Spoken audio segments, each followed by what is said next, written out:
सुरतरुवर शाखा लेखनी पत्रमुर्वी। स्वर्गलोक में एक विशेष तरह का एक पेड़ है जिसको कल्प वृक्ष कहलाती है। कल्प वृक्ष की महिमा ऐसी है, कल्प वृक्ष के पास बैठकर आप कुछ भी वर मांगो तुरंत मिल जाएगा। आप कहें मुझे बहुत बढ़िया से बढ़िया एक खाने का ये थाली मिल जाए, बिल्कुल फर्स्ट क्लास खाना उसी तत्क्षण तत्काल मिल जाएगा। इस तरह जो भी मांगे उसको तुरंत देने वाले कल्प वृक्ष है। यदि आप कहें मुझे 1 करोड़ सोने के मोहरे अभी चाहिए, बस उसके सामने मन से मांग करते करते तुरंत आपके सामने बस मिल जाएगा। इस तरह की महिमा वाली है वो जो कल्प वृक्ष है। उसकी एक टहनी, एक शाखा को तोड़कर उसी को अपनी लेखनी बनाकर उसी से हम लिखते जाएं।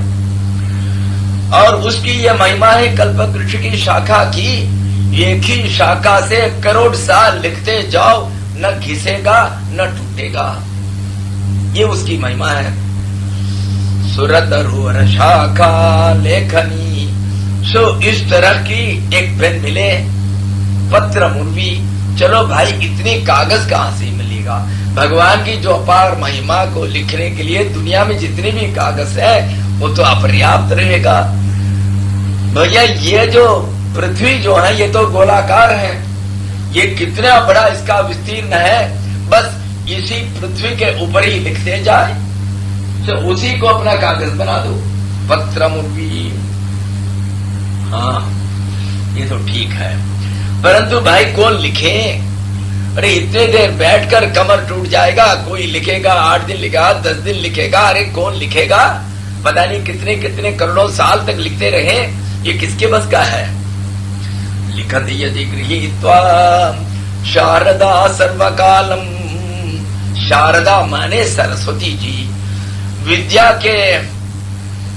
विद्या के अधिष्ठात्री देवी सरस्वती है।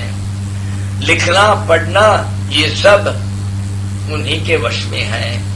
इसीलिए यदि सरस्वती जी को खुद पकड़कर बिठाया जाए, उनके हाथ में कल्पक वृक्ष की टहनी को देकर कहे तुम लिखते जाओ, मैं कहूंगा भगवान की महिमा का वर्णन करते जाओ, तुम लिखते जाओ। और कितने घंटे लिखेगी? 8 घंटे, 10 घंटे? नहीं भैया, इनका ओवर टाइम दिलवाकर पूरे 24 घंटे लिखवाएं, सर्वकालम। इस तरह सबसे उत्तम से उत्तम उपकरण को लेकर यदि लिखा जाए तब भी भैया तदपि तव गुणानाम ईश पारम नयाति। हे ईश, हे परमेश्वर, आपके गुणगान तब भी समाप्त नहीं हो सकता है। इतने इतने उच्च से उच्च, श्रेष्ठ से श्रेष्ठ उपकरण को लेकर यदि करोड़ों करोड़ों वर्षों तक लिखता जाए तब भी आपके गुणों की समाप्ति, आपके महिमा की बस इतना ही है करके इतनापन तो कभी आ ही नहीं सकता। कितने भी करोड़ों साल सरस्वती जी खुद लिखे तब भी इसका पार नहीं हो सकता भैया। आपकी महिमा अपरंपार है। अब इस तरह इसी से शिवमन स्तोत्र समाप्त हो जाता है। अब अगले में कहते हैं इस तरह पुष्पदंत ने ये स्तोत्र का निर्माण किया। और उसके बाद फलश्रुति, जो इसको रोज पढ़े उनको क्या क्या मिलेगा, जो उसका कोई पुत्र नहीं उसको पुत्र मिलेगा, इत्यादि इत्यादि।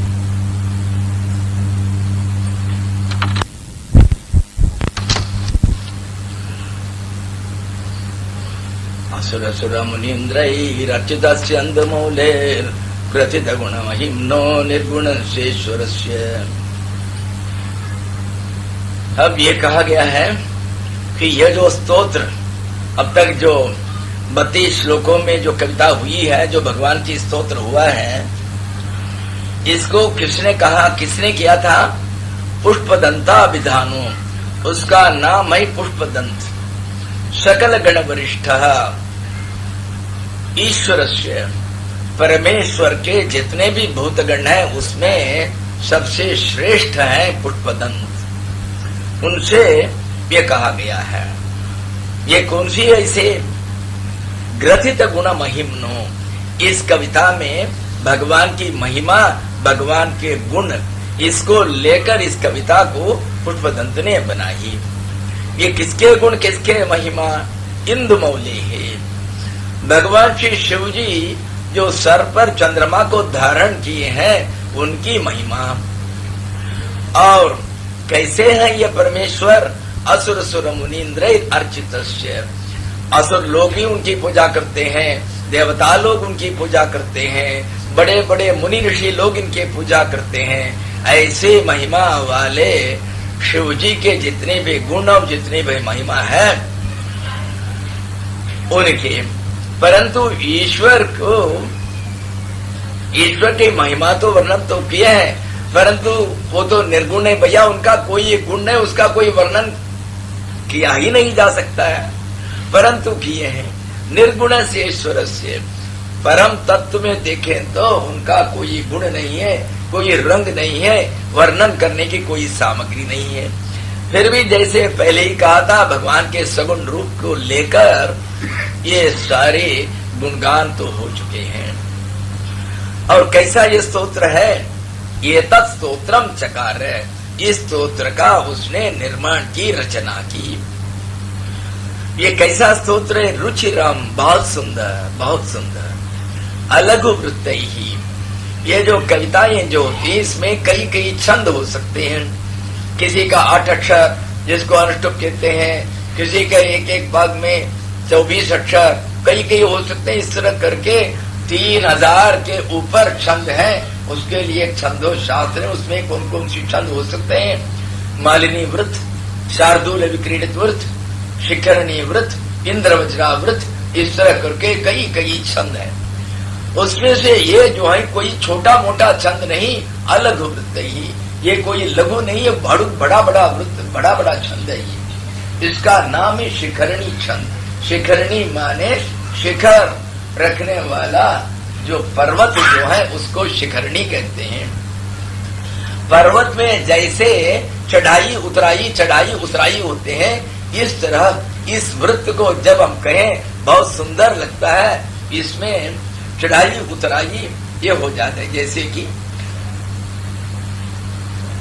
महोक्षत्वांगम परचुरजितं भस्म फणिनं कपालं चेतीयत् तव वरदतंत्रोपकरणम्। ऊपर नीचे, इसलिए बिल्कुल पर्वत में जाना जैसा, इसलिए इसका नाम हुआ शिखरणी वृत्त। शिखरणी वृत्त में उन्होंने इसको किया। अघर घर नवद्याम धोटट स्तोत्र में तत् पठति परम भक्त्या शुद्ध चित्त पुमान्यः।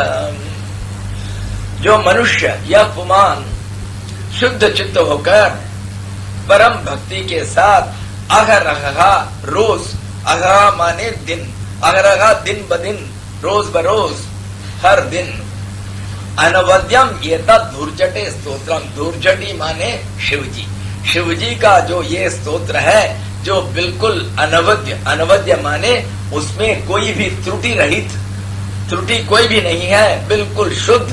इस स्तोत्र को परम भक्ति के साथ जो पढ़े तब क्या होता है? शिवलोके रुद्र तुल्यः सः भवति, वो शिवलोक में चलकर बिल्कुल शिव के समान ही हो जाता है। ये केवल मरने के बाद नहीं, अब की ही बात है कि अब क्या मिलेगा? प्रचुरतर धनायु, जब तक ये यहाँ पर जीवित रहता है उनको खूब प्रचुर मात्रा में धन मिलेगा, खूब दीर्घायु रहेगा, कई कई सालों तक जिएगा, इसके कई पुत्र होंगे, पुत्रवान, कीर्तिमांश्च, इनका यश, इनकी कीर्ति हर जगह फैलेगी।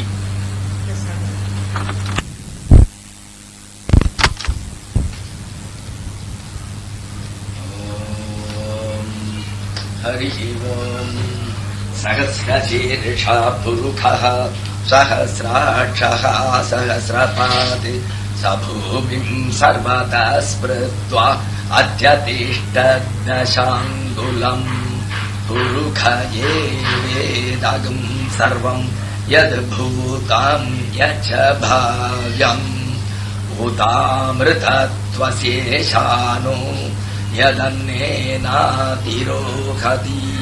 ये तावानस्य महिमा अतो जायागश्च पूरुषः पादोऽस्य विश्वाभूतानि त्रिपादस्यामृतम् दिवि त्रिपादूर्ध्व उदयित्पुरुषः पादोऽस्येहा भवात् पुनः ततो विश्वम् व्यक्रामत् शासनानशने अभि ततो विराडजायत विराजो अधिपूरुखः स जातो अत्यरिच्यत पश्चाद्भूमिमथो पुरः तस्माद्यज्ञात् सर्वभूतः सम्भृतम् पृषदाज्यम् पशुगुस्तागश्चक्रे वाजौया नारण्या ग्राम्याश्च ये तस्माद्यज्ञात् सर्वभूतः ऋचः सामानि जगिरे छन्दागुंसि जगिरे तस्मात् यजुस्तस्मादजायत तस्मादश्वा अजायन्त ये केचोभयादतः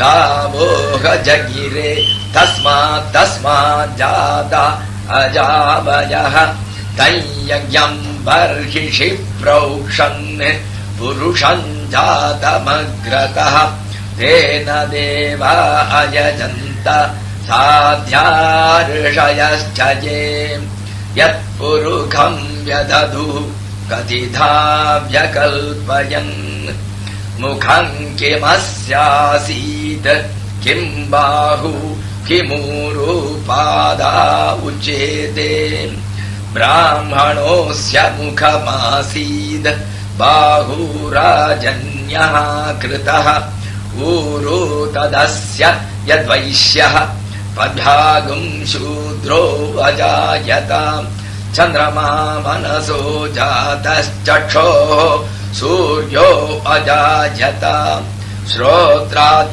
वायुश्च प्राणश्च मुखादग्निरजायत नाभ्या आसीदन्तरिक्षम् शीर्ष्णोद्यौः समवर्तताम् पद्भ्याम् भूमिर्दिशः श्रोत्रात् तथा लोकागुम् अकल्पयन् यत्पुरुषेण हविषा देवा यज्ञमतन्वत वसन्तो अस्यासीदाज्यम् ग्रीष्म इद्मः शरद्धविः सप्तास्यासन् परिधयस्त्रिसप्त समिधः कृताः देवा यद्यज्ञम् तन्वाना अबध्नन् पुरुखम् पशुम् यज्ञेन यज्ञमयजन्त देवाः तानि धर्माणि प्रथमान्यासन् हेहनाकम् महिमानः सचन्त यत्र पूर्वे साध्याः सन्ति देवाः अभ्यः सम्भृतः पृथिव्यैरसाच्च विश्वकर्मणः समवर्तताग्रे तस्य त्वष्टा विदधत् रूपमेति तन्मर्त्यस्य देवत्वमाजानमग्रे वेदाहमेतम् पुरुखम् महान्तमादित्यवर्णम् तमसः परस्तात् तमेवम् विदित्वा अतिमृत्युमेति नान्यः पन्था विद्यते यनाय प्रजापतिश्चरति गर्भे अन्तरजायमानो बहुधा विजायते तस्य योनिम् परिपश्यन्ति धीरा तस्मिन् हतस्थुर्भवनानि विश्वाम् यो देवेभ्य आतपति यो देवानाम् पुरोहितः पूर्वो यो देवेभ्यो जातो नमो रुचाय ब्राह्मये रुचम् ब्राह्मं जनयन्तो देवा अग्रे तदब्रुवन् यस्त्वैवं ब्राह्मणो विद्यात् तस्य देवा असन्वचे श्रीश्चते लक्ष्मीश्च पत्न्या वहोरात्रे पार्श्वे नक्षत्राणि रूपमश्विनौ व्याहत्तम् इष्टं मनीषाणा अमुं मयिषाणा सर्वलोकं मयिषाणा। ओम शांति शांति शांति।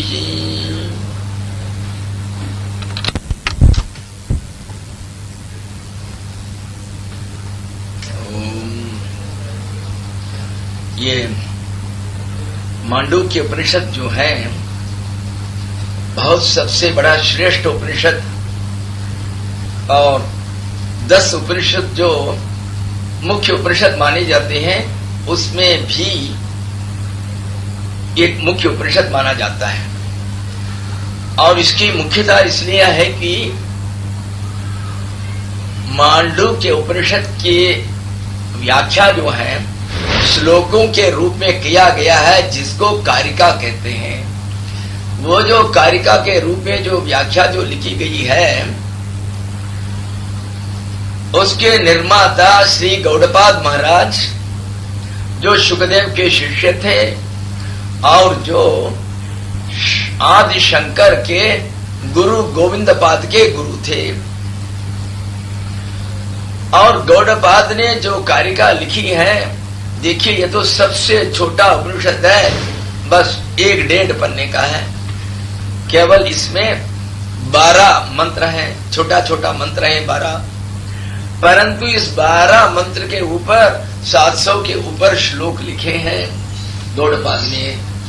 और उस गौड़पाद पाद के जो कारिका जो है उसके ऊपर पूरा भाष्य लिखे हैं शंकराचार्य महाराज। सो इस तरह की महिमा वाली है। इसका नाम मांडूक्य उपनिषद क्यों बनी? मंडू कहते हैं मेंढक को,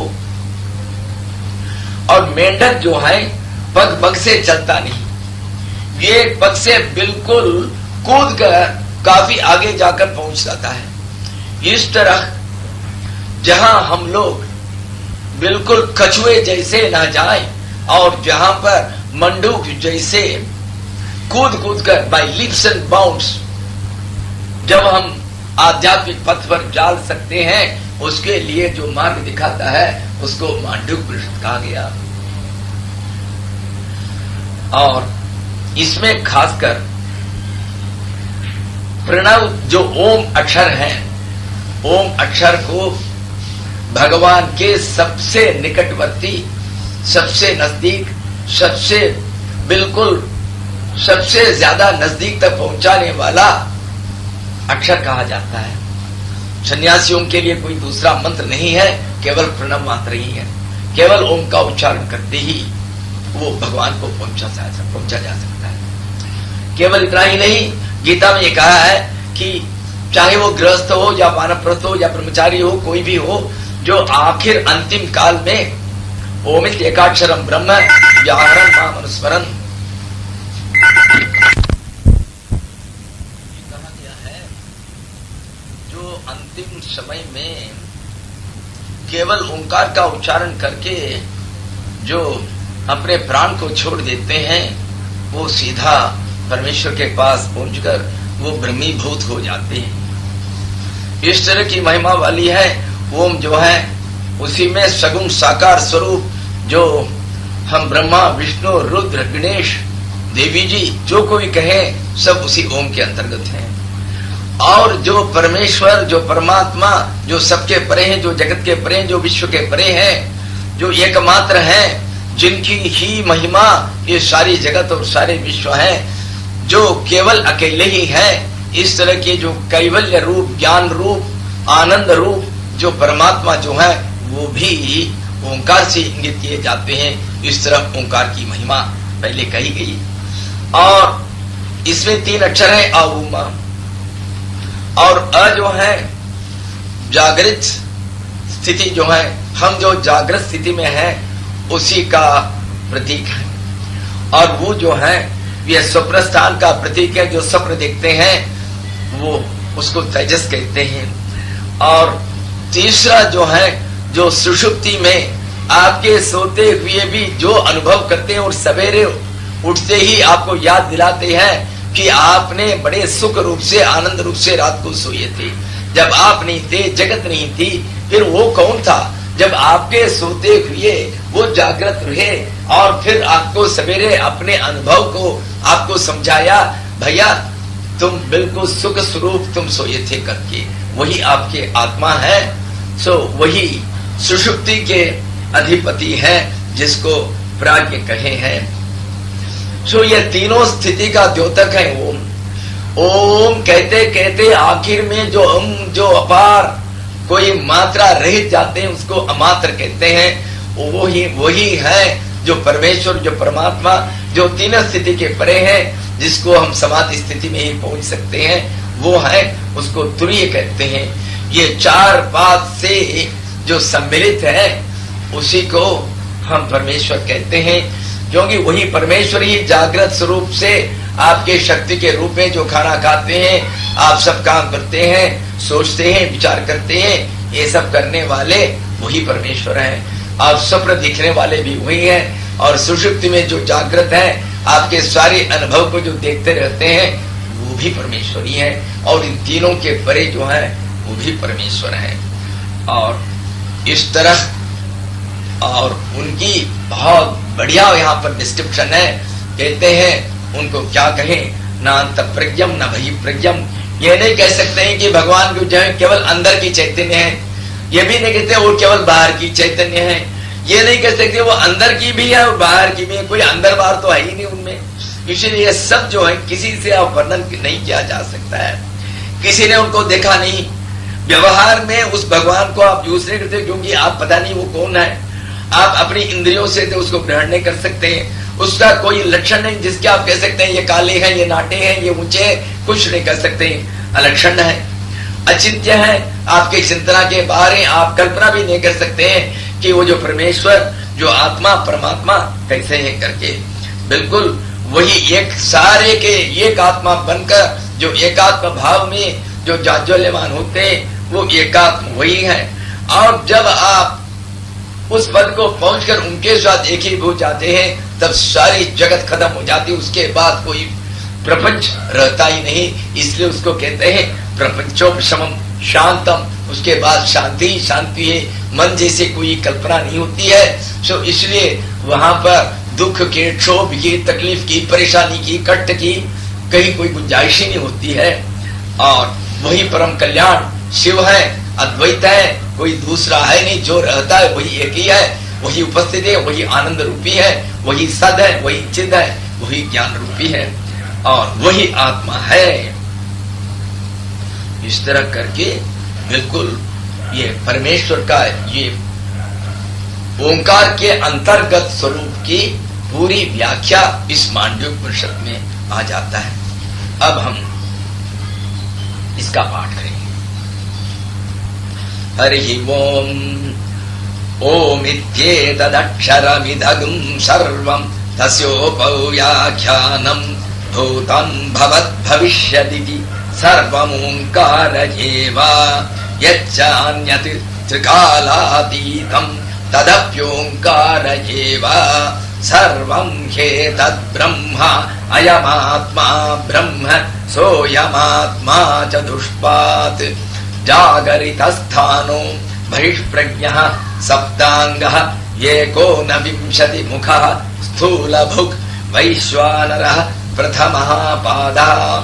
स्वप्नस्थानो अन्तःप्रज्ञः सप्तांगः एकोनविंशतिमुखः प्रविविक्तभुक् तैजसो द्वितीयः पादः। यत्र सुप्तो न कंचन कामं कामयते न कंचन स्वप्नं पश्यति तत्सुषुप्तम्। सुषुप्तस्थानः एकीभूतः प्रज्ञानघन एव आनन्दमयो ह्यानन्दभुक् चेतोमुखः प्राज्ञः तृतीयः पादः। एष सर्वेश्वरः एष सर्वज्ञः एषोऽन्तर्यामी एष योनिः सर्वस्य प्रभवाप्ययौ हि भूतानाम् नान्त प्रज्ञम् न बहिप्रज्ञम् नोभयत प्रज्ञम् न प्रज्ञानघनम् न प्रज्ञम् नाप्रज्ञम् अदृष्टम् अव्यवहार्यम् अग्राह्यम् अलक्षणम् अचिन्त्यम् अव्यपदेश्यम् एकात्म प्रत्ययसारम् प्रपञ्चोपशमम् शान्तम् शिवमद्वैतम् चतुर्थम् मन्यन्ते स आत्मा स विज्ञेयः सोऽयमात्मा अध्यक्षरम् ओङ्कारः अधिमात्रम् पादा मात्रा मात्राश्च पादा अकार उकारो मकार इति जागरितस्थानो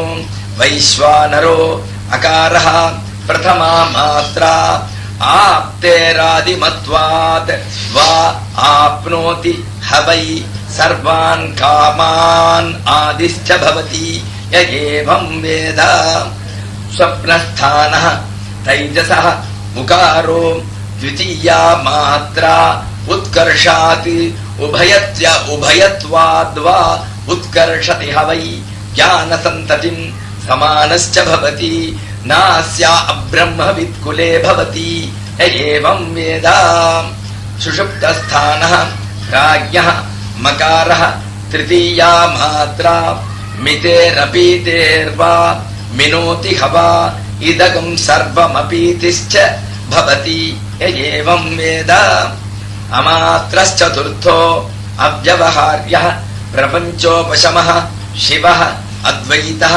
एवमोङ्कारः आत्मैव संविशति आत्मनात्मानम् य एवं वेद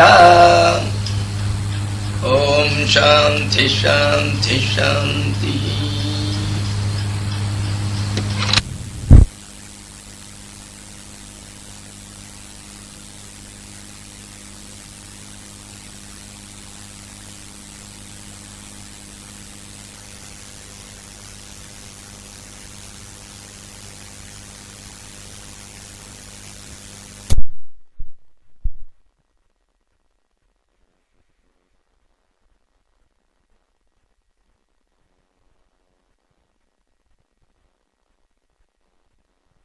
श्री शिवमहिम्न स्तोत्रम् गजाननम् भूतगणादिसेवितम् कपित्थजम्बूफलचारुभक्षणम् उमासुतम् शोक विनाशकारकम् नमामि विघ्नेश्वर पादपङ्कजम्। श्रीपुष्पदन्त उवाच महिम्नः पारं ते परमविदुषो यद्यसदृशी स्तुतिर्ब्रह्मादीनामपि तदवसन्नास्त्वजिगिरः अथवाच सर्व स्वमतिपरिणामावधिगृह्णन् ममाभ्येषस्तोत्रे हरनिरपवाद परिकरम् अतीतपन्थानो तव च महिमा वाङ्मनसयो रतव्यावृत्यायम् चकितमभिधत्ते श्रुतिरपि शकस्य स्तोतव्या कतिविध गुणः कस्य विषयः पदे त्वर्वाचीने पतति न मनः कस्य न वचः मधुस्फीता वाचा परममृतं निर्मितवत् तव ब्रह्मन् किं वा गपिसुरगुरोर्विस्मयपदम् मम त्वेतां वाणीं गुणकथन पुण्येन भवतः पुनामीतर्थेऽस्मिन् पुरमथन बुद्धिर्व्यवसितम् तवैश्वर्यं यत् जगदोदय रक्षा प्रलयकृत् त्रयी वस्तु व्यस्तम् तिसृषु गुण भिन्नासु तनुषु अभूयानामस्मिन् वरधरमणीयामरमणीम् विहन्तुम् व्याक्रोशीम् विदधत इहैके जडधियः किमिह किङ्काय सकलु किमुपायस्त्रिभुवनम् किमाधारो दाता सृजति किमुपादानयिति च अतर्कैश्वर्ये त्वयि यानवसरदुस्थो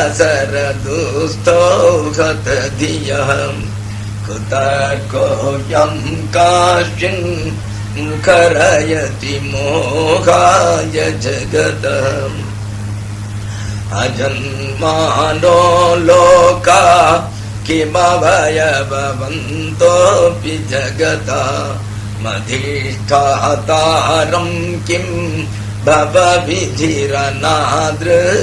भवति अनीशो वा कुर्यात् भुवन जनने परिकरो यतो मन्दास्त्वां प्रत्यमरवर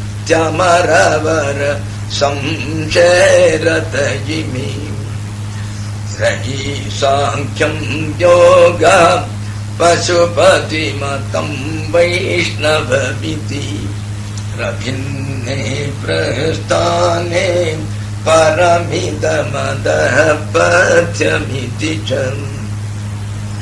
रुचीनां वैचित्र्याद् ऋजोकोटिलनानापथजुषाम् नृणामेको गम्यत् त्वमसि पयसामर्णवजिव मघोक्षखट्वाङ्गौ परशुरजिनं भस्मफणिनः कपालं चेतीय तव वरदतन्त्रोपकरणम् सुरास्तां ताम्रद्धिं ददति तु भवद्भ्रो प्रणिषिताम् न हि स्वात्मा रामम् विषय मृगतृष्णा भ्रमयति ध्रुवं कश्चित् सर्वं सकलमपरस्त्वध्रुवविदम् परो द्रव्याद्रव्ये जगति गदति व्यस्तविषये समस्तेऽप्येतस्मिन् पुरमथन तैः विस्मितजिव स्तुवञ्जीह्रेमि त्वां न खलु ननु धृष्टा मुखरताम् तवैश्वर्यं यत्रात् यदुपरि विरिञ्चिर्हरिरथः परीक्षेतुं याता वनलमनलस्कन्धवपुषः ततो भक्ति श्रद्धा भरगुरुगृणभ्यां गिरिशयत् स्वयं तस्थेताभ्यां तव किमनुवृत्तिं न फलति अयत्रादापाद्य त्रिभुवनमवैरव्यतिकरम् दशास्यो यद्बाहून् अभृतर्णकण्डूपरवशान् शिरपद्मश्रेणी रचितचरणाम्भोरुहबले स्थिराजास्त्वद्भक्ते त्रिपुरहरविस्फोटितमिदम् अमुष्य त्वत्सेवां समधिगतसारं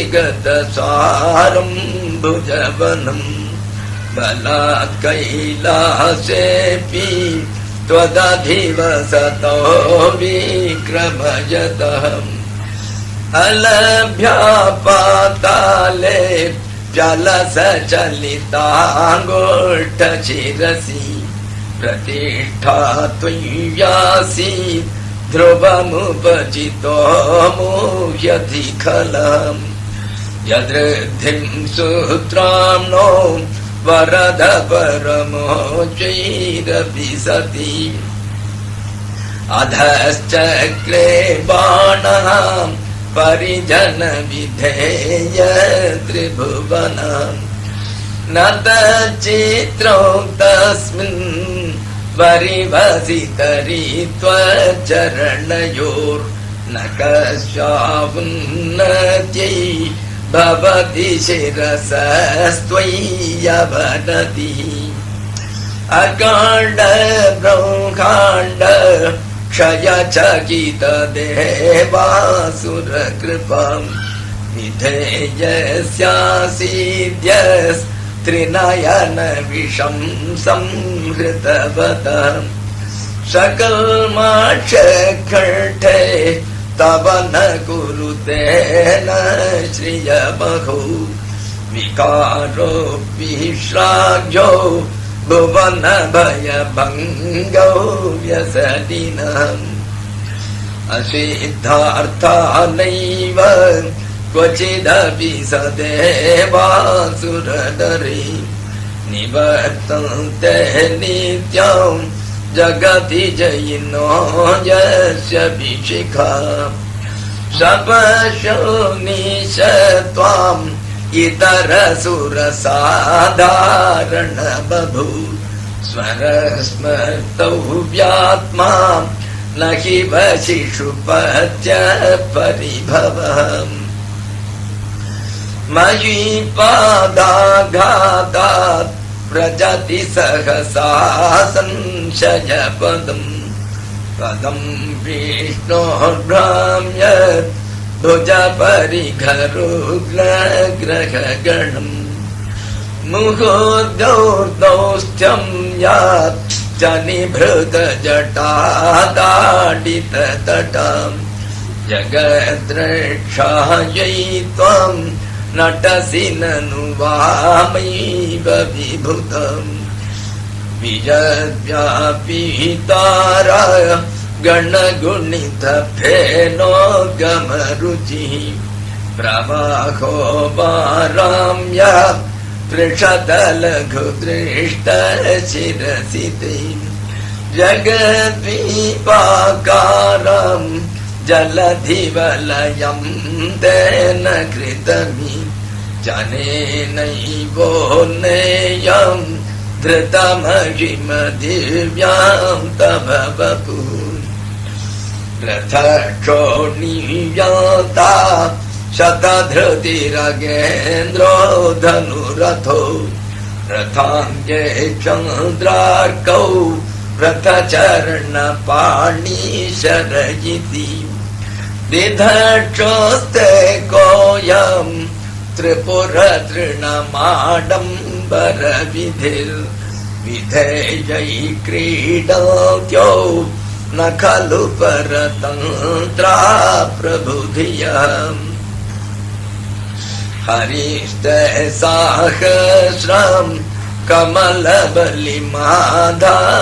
पदयो यदेको नेतस्मिन् निजमुदहरन् नेत्रकमलम् गतो भक्त्युद्रेकम् परिणतिमसौ चक्रवपुषम् त्रयाणाम् वृक्षायै त्रिपुरहर जागति जगतम् क्रतौ सुप्ते जाग्रत् त्वमसि फलयोगे क्रतुपदम् स्वकर्म प्रध्वस्तम् फलति पुरुषाराधनमृते अतः स्वां सम्प्रेक्ष्य क्रतुषु फलदान प्रतिभुवम् श्रुतौ श्रद्धां बद्ध्वा दृढपरिकर कर्म सृजन क्रिया दक्षो दक्ष क्रतुपतिरधीशस्तनुभृताम् ऋषीणामार्त्वीजाम् शरणद सदस्यासुरगणाम् क्रतुभ्रंशस्त्वत्ताम् क्रतुफल विधानो व्यसनिनो ध्रुवम् कर्तु श्रद्धाम् विधुरमभिचाराय किमखम् प्रजानाथम् नाथ प्रसभमभिकम् स्वाम् दुषितरुम् गतम् प्रोषिद्भूताम् त्रिरमयिषु मृषस्य वपुषाम् धनुष्पाणेर्यातम् दिवमपि सपत्राकृतवम् त्रसन्तम् तेद्यापि जजति न मृगौ व्याधरभसम् स्वलावण्याशंसा धृतधनुषमह्नाय तृणवत् पुरपृष्ठम् दृष्ट्वा पुरमथन पुष्पायुधमपि यदि स्त्रैणौ देवी यमनिरत देहार्धघटनात् अवैति त्वामदा बदवरदमुग्धायुवतयम् श्मशानेष्वः क्रीडा स्मरहर पिशाचा सहचरा चिताभस्मलेप स्रगपिनकरोटी परिकरम् अमङ्गल्यौ शीलम् तव भवतु नामीवमखिलम् तथापि स्मर्तॄणाम् वरद परमम् मङ्गलमसि मनःप्रत्यक्षिते सविधमवधायात्तमरुतः प्रशिष्यद्रोमाणाम् प्रमदसलिलोत्सङ्गितदृशम् यदा लोक्याह्लादम् हृदयैव निमज्जामृतमये दधत्यन्तस्तत्त्वम् किमपि यमिनस्तकिल भवम् त्वमर्घस्त्वम् सोमः त्वमसि पवनस्त्वम् सुतवः त्वमापस्त्वम् व्योम त्वमुधरणिरात्मा त्वमिति च परीक्षिणाम्येवम् त्वयि परिणता बिभ्रतु गिरम् न विद्मस्तत्त्वम् वयमिह तु यत्त्वम् न भवसि त्रयीन्तिस्रो वृत्ति त्रिभुवनमतो त्रीनपि सुरान् अकाराद्यैर्वर्णै त्रिभिरभिदधतीर्न विकृतिम् तुरीयो ते धाम ध्वनिभिरवरुन्धानमणुभिः समस्तम् व्यस्तम् त्वाम् शरणद गृह्णामि गृह्णात्योमिति पदम् समस्तम् व्यस्तम् त्वाम् शरणद गृह्णात्योमिति पदम् भव सर्वो रुद्रः पशुपतिरथोग्रसः पखान् तथा भीमेशाना विधियदभिधानाष्टकमिदम् अमुष्मिन् प्रत्येकम् प्रविचरति देव श्रुतिरपि प्रियायास्मै धाम्ने प्रणिहित नमस्योऽस्मि भवते नमो नेदिष्टाय प्रियदव दविष्टाय च नमो नमक्षोदिष्टाय स्मरहर महिष्ठाय च नमः। नमो वशिष्ठाय त्रिनयनय विष्ठाय च नमो नमः। सर्वस्मै ते तदिदमति सर्वाय च नमः। बहुलरजसे विश्वोत्पत्तौ भवाय नमो नमः। प्रबलतम से तत्संहारे हराय नमो नमः। जनसुखकृते सत्त्वोद्रिक्तो मृडाय नमो नमः। प्रवहसि पदे निस्त्रे गुण्ये शिवाय नमो नमः। कृशपरिणति चेतः क्लेशवश्यं क्वचेतम् क्वच तव गुणसीमोल्लङ्घिनी शश्वदुद्धिः। इति जगितममल्दीकृत्य मां भक्तिराधात् वरद चरणयोस्ते वाक्यपुष्पोपहारम्। असितगिरिसमं स्यात् कज्जलं सिन्धुपात्रे सुरतरुवरशाखां लेखनी पत्रमुर्वी। लिखति यदि गृहीत्वा शारदा सर्वकालम् तदपि तव गुणानामीशपारं न याति। असुरसुरमुनीन्द्रै